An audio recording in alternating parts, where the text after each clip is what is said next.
Bien-aimés dans le Seigneur, Shalom. Ici la voix de votre serviteur, le porte-parole, qui vient publier le décret du jour, le décret de l'Éternel. Ce matin, nous allons nous entretenir sur un thème, un cœur disposé. Et nous tirons cela de l'évangile de Luc, dans son 2e chapitre, 18e verset, qui dit ceci: Marie gardait toutes ces choses et le repassait dans son cœur. Il y avait une pratique de la part de cette femme.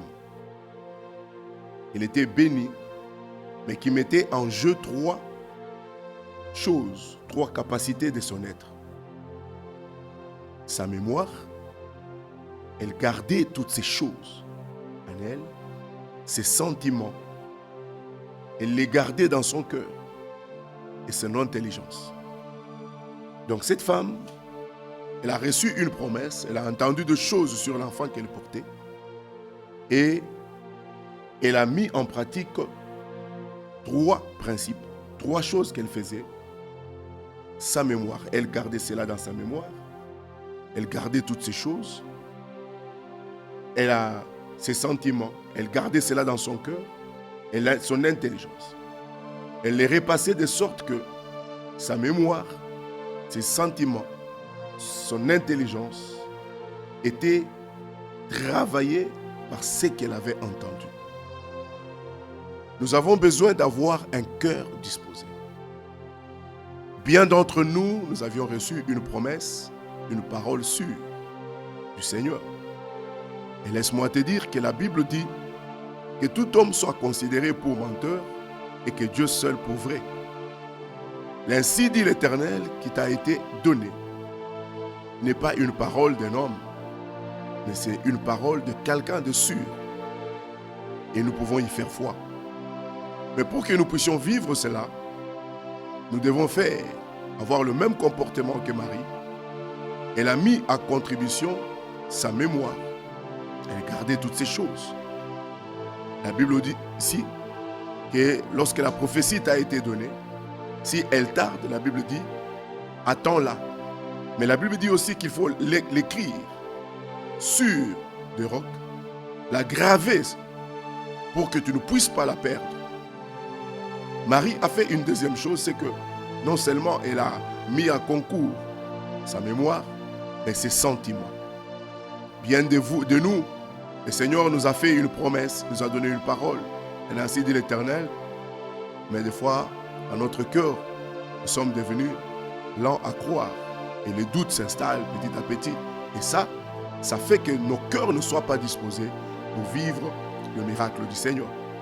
Mais aussi, la troisième chose que Marie a fait, c'est qu'elle a mis à contribution son intelligence. Les 3 choses doivent fusionner.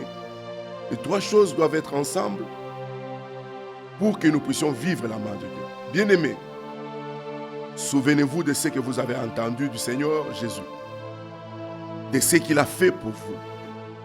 Et faites de votre cœur le pot en or pour la manne, afin de préserver les souvenirs du Père céleste. Le psalmiste, il chante, il dit: donne-moi un esprit disposé. Ce matin, le décret du Seigneur que je viens d'annoncer, c'est que l'Éternel est fidèle. C'est lui qui a fait la promesse est fidèle. Mais ce qu'il attend de toi, c'est un cœur disposé. Un cœur disposé, mais un cœur disponible. Où la mémoire, les sentiments et notre intelligence sont disposés afin de recevoir le miracle et vivre ce qu'il a et ce qu'il nous a promis. Alors, j'annonce ce décret et j'ordonne que tu vas vivre la promesse de Dieu dans ta vie ce matin. Dieu va te rencontrer sur ton parcours et tu vas publier ces hauts faits. Il y a des gens qui sont fatigués, qui ont dit qu'ils ont entendu. Ils ont attendu il y a longtemps. Et laisse-moi vous dire qu'aucune de paroles sorties de la bouche de l'Éternel ne rentre auprès de lui sans qu'elle ait accompli ce pourquoi elle était envoyée. Comme la Bible dit, à la lumière, à l'image de la pluie qui tombe, elle ne rentre pas tant qu'il n'y a pas eu germination, tant qu'il n'y a pas eu croissance. Voilà les décrets du Seigneur. Il sait ce qu'il t'a dit. Et tu vas voir cela croître, germer. Et tu vas publier la fidélité de l'Éternel. Partage cette parole à mon frère, à une sœur qui est fatiguée d'attendre. Du lit, que Habakkuk a dit, si la promesse tarde, attends-la. Mais attends-la dans un esprit disposé. Que l'intelligence, la mémoire et nos sentiments soient devant l'Éternel et croient. Nous allons nous retrouver dans un autre décret du jour, le jour qui va suivre. En attendant, soyez bénis et que le Saint-Esprit vous donne de célébrer l'Éternel. Merci.